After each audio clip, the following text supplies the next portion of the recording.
Just a good question here from Kerrick, who's saying, is it unwise to trade the Swiss franc given there's a threat of the Swiss National Bank intervention?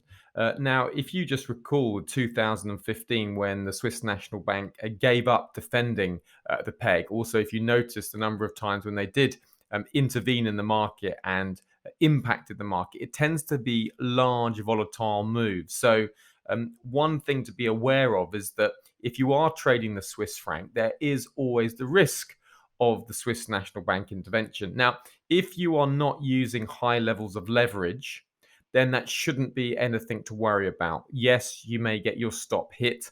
You may get a little bit of slippage on a volatile move, but as long as you're not over leveraging, it's something you shouldn't be too concerned about. However, having said that, if you had the choice of the Swiss franc or the Japanese yen, at the moment it makes sense to use the Japanese yen because there's less likelihood of intervention with the Japanese yen than there presently is with the Swiss franc. So, is it unwise to trade the Swiss franc with the threat of SNB intervention? Yes, it could be if you're over leveraging, and it also could be if you've got the option of trading the Japanese yen or the Swiss franc. It makes sense to trade the Japanese yen at the moment. So that's just something to be aware of. Obviously, we need to keep monitoring the situation, and there are potential opportunities with the SNB intervening in the Swiss franc as well. However, they should only be embraced when you fully realize what's happening. And if you're just sort of casually trading the Swiss franc,